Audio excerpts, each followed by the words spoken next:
All right, what's up, YouTube? Hey, give me a like and a subscribe if you wouldn't mind. That'd be great.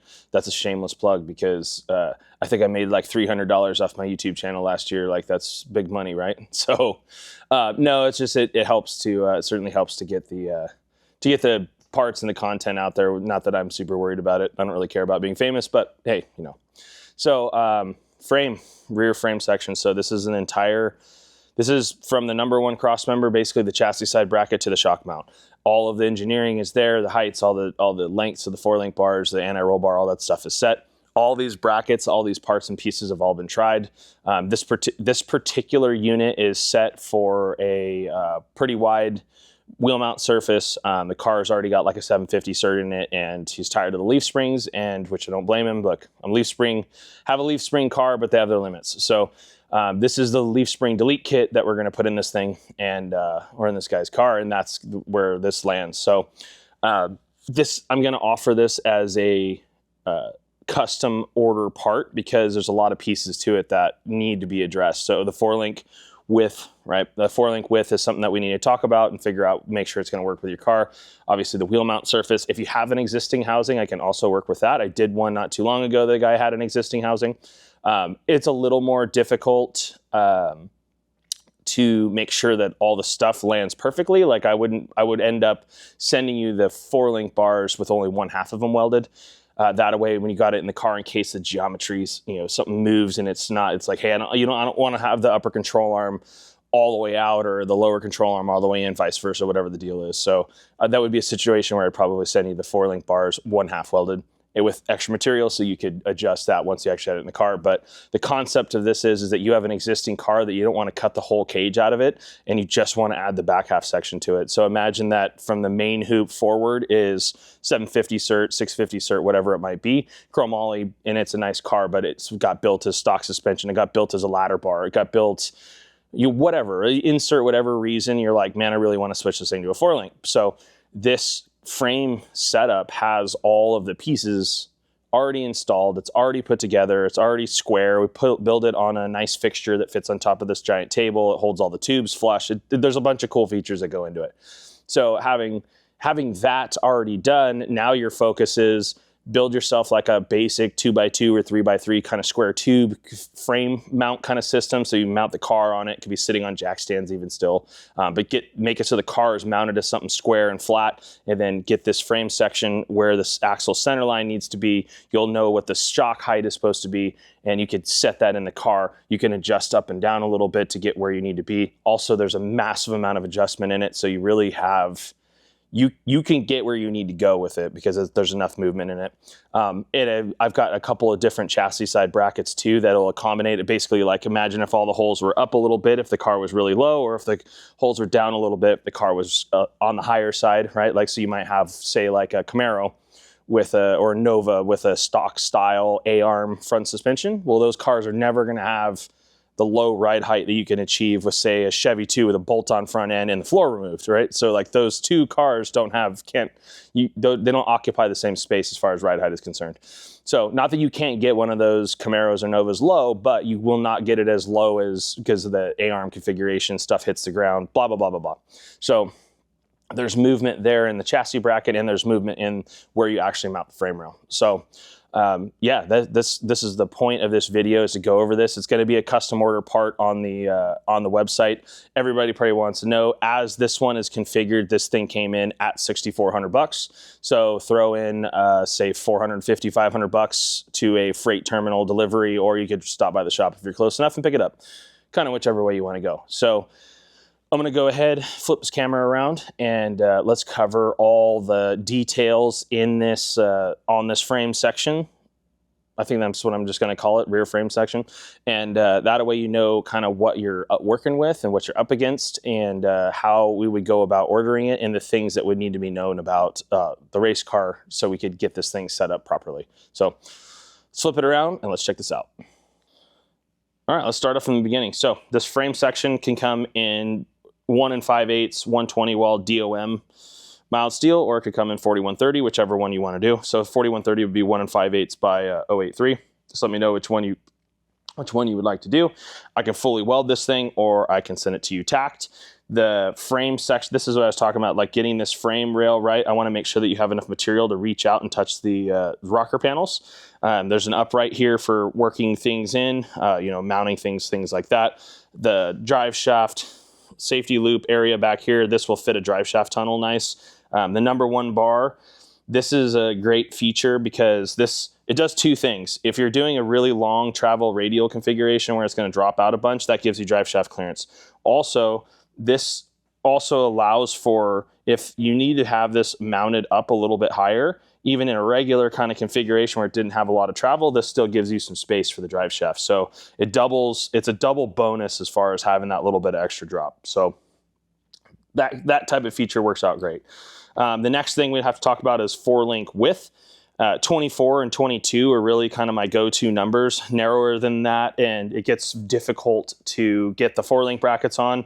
The housing, not that it's not possible, it's just trying to make sure that the assembly isn't really, really expensive. Like that's what I'm looking forward to, right? Like we're trying to balance quality, performance, and cost all in the same kind of juggle, right? And so there's only so much you can do with that. So by keeping the 4-link width reasonable, you don't end up with having to notch the brackets to the housing, which I think is always nice. Chassis side brackets, this is the standard chassis side bracket that comes with it. This machine pillar, which you can see right there, goes in there. It's all beautiful 1020 cold roll, mild steel. The finish is beautiful. Got lightning pockets in it. Got the bolt holes through it. This design, we came up with this idea back in 2017 when we did the first rendition of the Corvette with Kevin Young. And we want to be able to put torque arm in the car, and we want to be able to put 4-link brackets in the car. So it was like, well, let's make this, like, how do we make it so we could just take the 4-link brackets out and change it? Okay, well, we can make them bolt in. So that's how that whole idea came to play. The ones that we did back then were water jet. These ones now are machined. They look awesome, right? So that piece welds into the chassis right there. Then the 4-link brackets go on there. So you can see there's a single row of holes in the top and the bottom. This is a massive amount of height. It's 16 inches center to center on the 4-link bracket. So there's a lot of height. There's a lot of room for bolt holes with no issues. So another cool feature about the frame, I feel like I'm jumping around. This video is going to be just garbled, just like I normally do. So status quo, go me. All the tubes, so this would be where your wheel tub would mount up, right? So all these small tubes are flushed to the outside. So you can see it really good right here. The tube is flush to the outside and the gap is that way. So this makes it so when you pop rivet the wheel tub on, or you're putting your Zeus buttons on, or you're putting your flange on there and you're gonna put your little bolts or whatever the deal is, the backing is flat. You don't have this back depression in there. So I've always thought that was a super cool feature.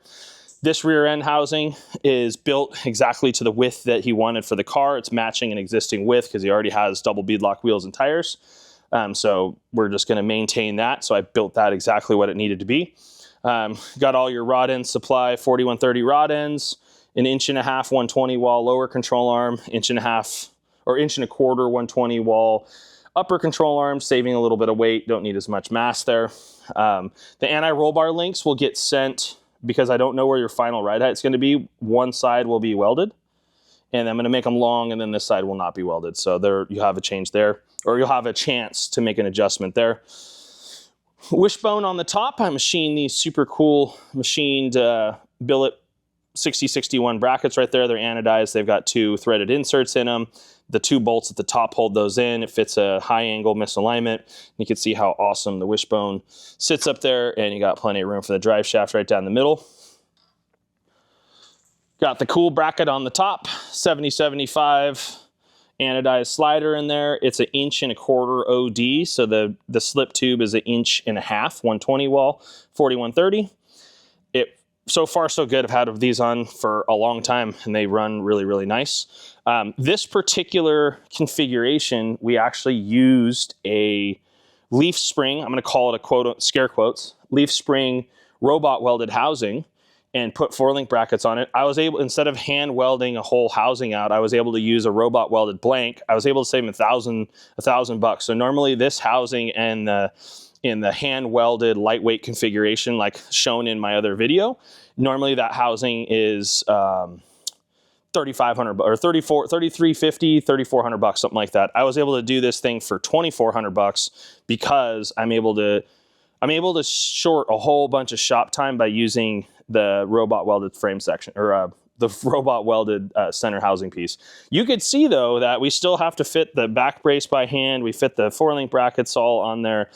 All that stuff still all goes on there. It still has to be hand TIG welded. So there's still extra work in it. It's not a leaf spring housing. It's still a 4-link housing. So there's still a lot of extra work into it, and that kind of is what it is. But there's some savings there. So if you want to narrow, if we're going to do a 22-inch or a 20-inch 4-link center, then we're not going to be able to use this housing. We're going to use the narrower housing, and then it'll be the extra money to do it. So that kind of just is what it is. You know, standard features, got the fill cap, got the billet shock mounts, and the shock geometry there's your upper shock mount right there. It lands right on that tube. There's a whole bunch of distance right there. In fact, I'm going to grab the tape measure. Just pause this. All right, grab the tape measure. It's just setting on top right there, but we got 18.5 inches to the center line right there, and we're sitting on the chassis table about 2 3/4 from the ground right there. So yeah, we still have 18.5 inches, and we can go down further on the shock holes. So a 7-inch travel Viking, a D313 is 19 3/4. So this would almost be stretched out, this right, with a 7-inch travel shock in this current position. So you can see you could put this easily fits a 8, even 9-inch travel shock. The 9-inch travel shock though, you need to be it's going to have a really light spring. It's going to be buried. It's going to be at the bottom, blah, blah, blah, but it is possible. This particular setup, these housing side brackets have the integrated anti-roll bar into them. And so this just uses the normal anti-roll bar bearing housing and bushing that I've been using now since 2020, and all the leaf spring stuff. And it's the first one that I designed, and it's been tried and true at this point. This very anti-roll bar is in John Martin's Camaro. He went 430 something, right? Not too long ago. So this 1.5-inch anti-roll bar is pretty robust, works, really gets the job done in this exact configuration. That's the anti-roll bar that's in that car. So we'll make the jump to the bigger one when he really gets it wicked up. But at this point right now, it's been 430s with that anti-roll bar in it. So I have options for mounting the 2.0 OMG on that thing too in the back. Could go to the back side of the housing, and it could go to the front side of the housing. I prefer the front side of the housing because there's lots of stuff to mount the link arms to. But again, you still have to deal with whatever you're going to mount back here. So that's easy to do. I also have a mounting bracket where this tube is intersected. There is this point right here. The bearing housing fits here. The arm goes like this. The link goes like that. So I've got some options there for kind of like, there's some options for where the anti-roll bar can go. So, but that's kind of the general overview. So like this whole thing, the way this is configured right now with the robot welded housing, with the hand welded 4-link brackets that go on it, 24-inch center to center on the 4-link, anti-roll bar is done and welded. Also, I guess I should talk about this too real quick. I have 2 frame rail widths, so you can see this center to center. So this center to center matches this center to center. So I move those centers to make it so the shocks don't get at these crazy wild angles. I have some offset, and I have some other shock mount stuff that could go on here that we can make some changes with. So there's some options there. Something else to consider, let's do this real quick. I feel like there's just so much information in this that it's ridiculous. Yeah. So 22.5 on the lower 4-link bar. You can easily shrink it to, with this length bar, you could shrink it to 22. You could go out to, probably can't make it to 23, but you got a little bit of fudge there. There's only so much room that we can shorten this. Like you could probably go to, I'm going to say you might be able to go to 20. 20 is probably, that's probably like the limit, because the shock starts to not line up and you're getting the housing. So this distance here, right? Like there's a lot of distance right there right now.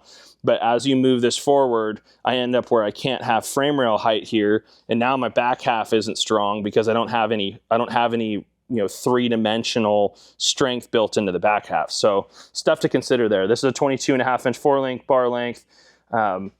It totally works. There's nothing wrong with it. It completely goes down Main Street. So we've played around between 20 and 22 and everything. It really seems to work out fantastic. So yeah, there you go. There's all of the options. We can move that around a little bit. If you're hell bent on a 22, it can easily be a 22. The shock will absolutely absorb that movement there. You could even go to 21 if 21 sounds better to you.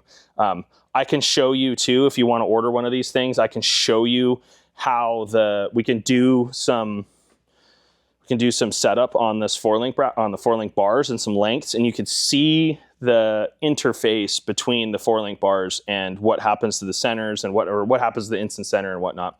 So, all right, sorry about that. My phone rang, so got sidetracked. But we've only got so much room that we can move the 4-link bars, because then the shock doesn't line up. And then I've made another style mount that I can make longer than this one that has an offset inboard that I can make the shock mount thing. I can make a little extra room there. But you just start to run out of space here as you move that forward. And then as I run out of space there, I can narrow this up, but then then the fixture doesn't work and I have to make another fixture, and I'm not doing that. I'm trying to keep this thing affordable. I'm trying to keep the quality high. I mean, like, all this stuff is really beautiful, right? Like, the quality is high, the performance is high. This configuration we put it in Logan's car, and Logan recently just went 0.98 60 foot. Like, he's knocking on a 399 ET at 180 miles an hour. Like, it's an ultra efficient combination, like, just fantastic. And so, I mean, this thing's been 0.98 and 60 foot with those brackets. So he does have the double set of holes in his. One of these housings with a floater, all the stuff. I think he has 22-inch 4-link bars too. So I'll have to double check on that. I would not take that one to the bench. But anyway, also maybe this configuration will go sub 1060 foot and get it done. His wishbone's on the top too, just like the Corvette. So yeah, there's some engineering limitations. I can make some changes, but not all of them. And I can't, I only have so far I can go. I like a 22. This is 22 and a half, and everything is actually set at 22 and a half. I like the 22-inch 4-link bar, 22 and a half inch 4-link bar, because you're mitigating how much scrub is going to happen. So basically, you can imagine as the rear end housing is traveling down in separation, the whole housing is getting closer to the back of the chassis. So it's plunging the drive shaft into the back of the transmission. The wheelbase is shrinking, right? Like, there's a bunch of stuff that's going on there. It's rotating the housing this way. So you have a lot of stuff that's going on. So the shorter the bar is, the more exaggerated every one of those things is. So I would rather keep this in this length window, because we have plenty of, we could still make the instant center as aggressive as needed. Like, there's plenty of bolt holes. Like, look how we can get absolutely ridiculous and make a massive amount of aggression in the 4-link. So doesn't necessarily need to be a whole bunch shorter in order to make it quote unquote more aggressive. So yeah, those are all things to kind of consider. And we just have we have infinite wants with finite resources, right? So so there you go. So that's covering all the that's covering the whole frame section. Hopefully you enjoyed this. Hopefully it was informational. I'm going to put this on the website as just a custom order part, because there's so many pieces that can be kind of fudged or manipulated. I'll put a price breakdown on the website, but it's just going to be a called order thing, which I think is better, because I need to talk to you about, well, let's make sure that we're on the same page and we're heading the same way and we're doing the same things. You know what I mean? So until next time, like I said, like and subscribe, do it. I appreciate it. And I will catch you guys next time.